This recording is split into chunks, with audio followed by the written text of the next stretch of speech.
The Lord Jesus is saying, I'm standing at the door knocking.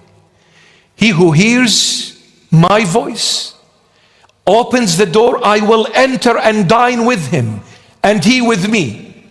I will enter and dine with him, and he with me. He came to save you from all that is yours and give you all that is his. I will enter and dine with him, and he with me. I will enter and have dinner. Dining is at night, not in the morning. And night represents our sinful status, and the wages of sin is death. Romans 6:23. The Lord Jesus, as the only true Savior, came to give us all that is his, dine with us. He enters to eat from our table and us to eat from his table. He came to give us his plate, and he came to take our plate.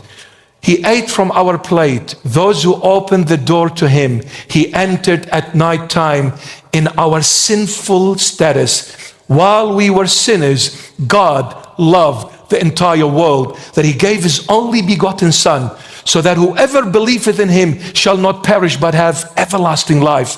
John 3:16. So he came to eat from my plate, and I eat from his plate. What is my plate all about?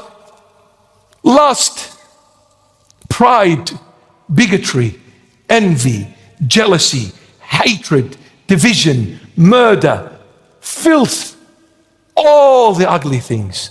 And what is his plate?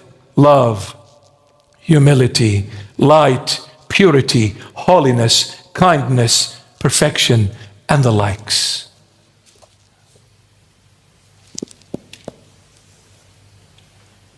These are the fruits which Jacob reaped from Leah, whom he never wanted, yet he received her for free. She gave him eternal life. She gave him Reuben. I saw the Son. I saw the Son of God in the form of the Son of Man. The hands are the hands of Esau, the flesh, but the voice is the voice of God. I've never seen a man saying to a dead, rotted in the grave for 4 days, come out, and he came out just like that. The voice is the voice of God, because it is only God who raises the dead. The human cannot. I saw the Son of God, the voice of God, in the form of the flesh, the Son of Man. And when I saw this Son of God in the form of the Son of Man, when I saw God revealed in the flesh, perfect God, perfect man, the person of Christ, where divinity and humanity were united, when I saw him, she gave me Simon and said to me, this God, perfect man, you need to listen to. Simon, listen to him. And when you listen to him, I'm going to give you Levi. And Levi is going to come and take you as his bride. And bride, wedding, my beloveds. Why the Lord Jesus, revealed himself as the heavenly groom? It is a matrimonial bond between him and the faithful who are the church. Why? Because it is only in marriage the two become one. It is only in marriage. Parents and children are two separate bodies, two separate individuals. Brothers and sisters, two separate. Friends, separate. It is only in marriage, and marriage alone, where the two become one. And God said it in Genesis, what God had united shall no man separate. And Christ wanted us to be one in him, with him, by him, and for him. Father, just like where I am, I want them to be with me. Just like I and you are one, I want them to all be one in us. I want them all to be one in us. Levi,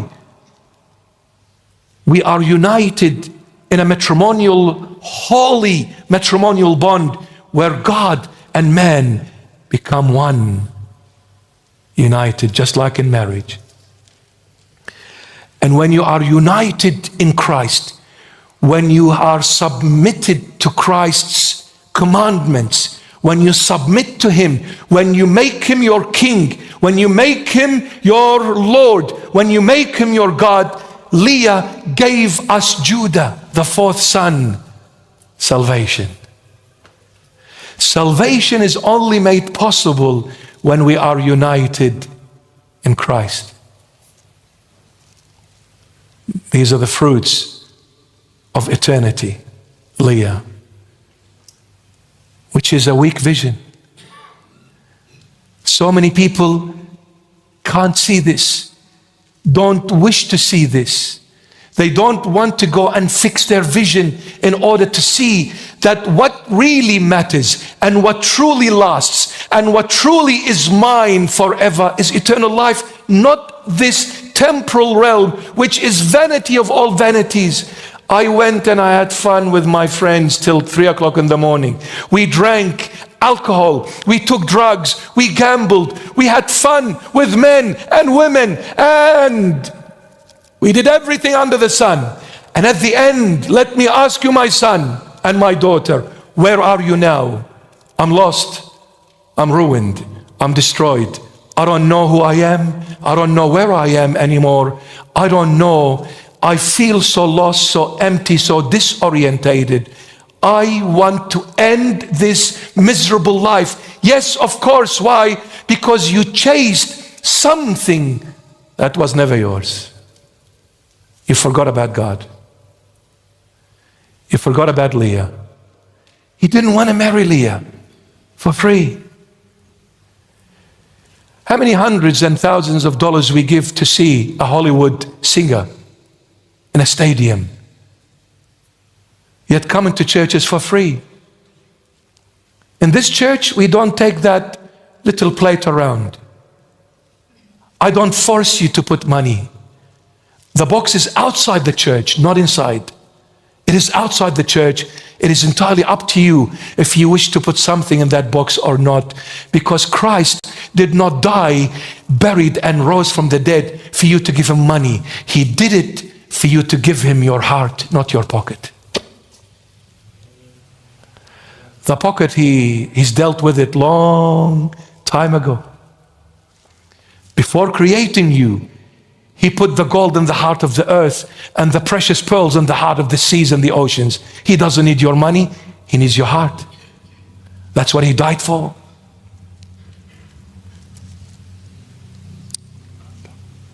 It's a bit cold. I know.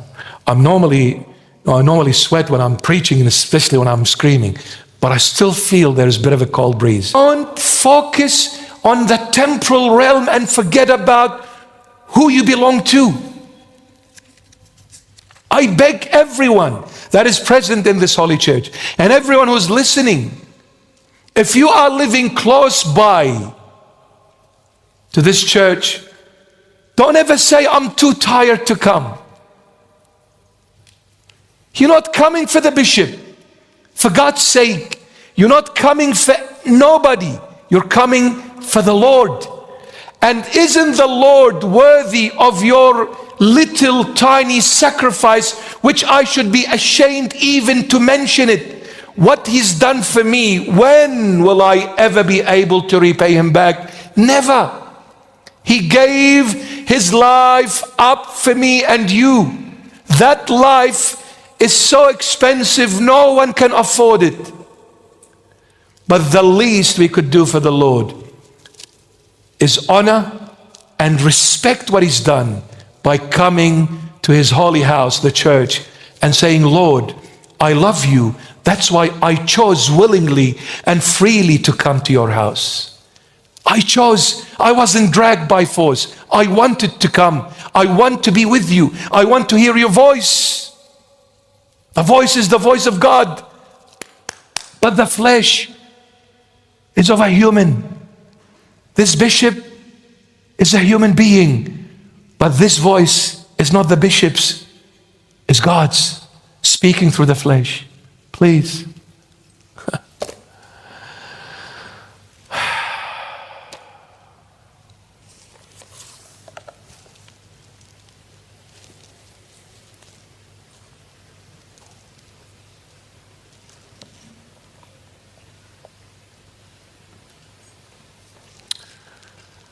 Lord Jesus is good.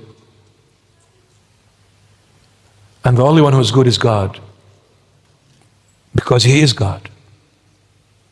And that's why He is good. Because He is simply God, revealed in the flesh.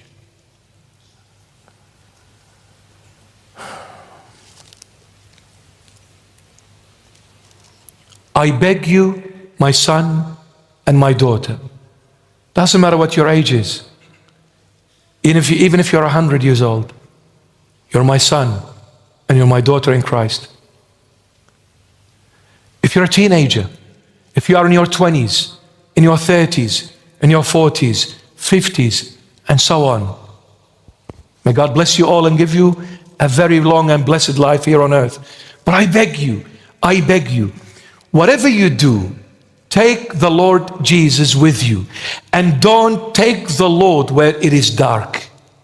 He is the light of the world. Don't go to those dark alleys. Don't go to the places for the wrong reason, with the wrong crowd.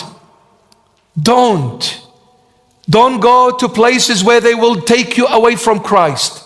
I beg you. Yes, it is a struggle. We said today is the spiritual struggle between Rachel and Leah. What is Rachel? The world. And what is Leah? Eternal world. It is a struggle for every human being, but also I'm addressing the Christian world more so. It is a struggle for us as Christians and as human beings. The struggle is, how can I live a spiritual life in a tangible physical realm? The temptations are many. They are surrounding me from every angle I look.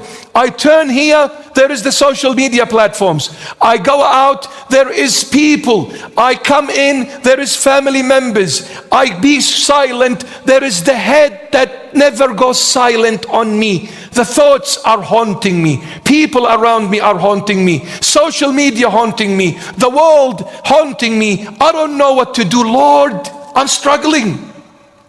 So the best and the easiest way for me is to give in to the flesh.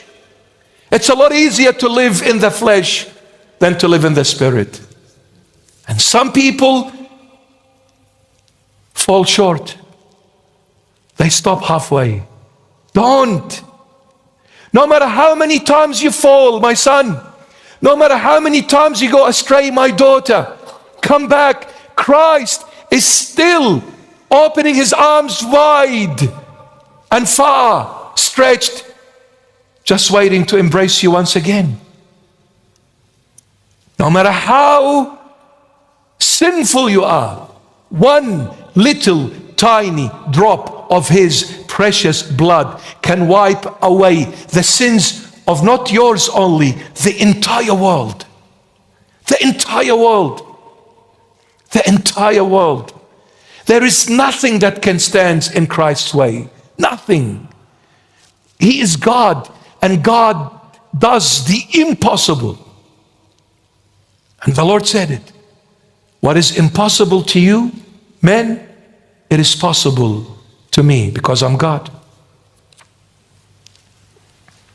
Don't fall for Satan's trap. Don't be tempted. Friends, people, situations, struggles, trying to take the shortcut. There is no shortcuts with the Lord, by the way. The Lord doesn't walk in shortcuts. His way is only one. It will never change. His way is the truth. Shortcuts veers off the truth. But the truth will get you to eternal life. I am the way, the truth, and the life. John 14:6. I am the way, the truth, and the life. So my beloveds, you want to go out to a restaurant? You want to go to a birthday party? You want to go to a wedding? Take the Lord. You're struggling with your own weaknesses, your addictions, whatever they are. Seek the Lord and beg Him. Say, Lord, I can let go of you easily, but don't ever let go of me, Lord. I betray you, but you never betrayed me. I lie, you speak the truth. I'm weak, you are all powerful. I'm dead, you are the living Messiah. I need you, Lord. And whatever happens, Lord, at the end, I want to come home. And my home is you. Is you, Lord. You are my home. You are my kingdom. You are my heaven. You're my everything. You're my everything. The Lord came. He says, take Leah for free. Take eternal life for free. It was made possible by my precious blood, which I shed on Calvary on the cross. But my vision became so weak, I did not want and I was not interested to see Leah. I wasn't interested in eternal life. For me, it's a weak vision. For me, it's boring. For me, it's not what I'm seeking. But Rachel, the world, I will kill myself just to have fun in a world that is vanity of all vanities. My goodness. My goodness.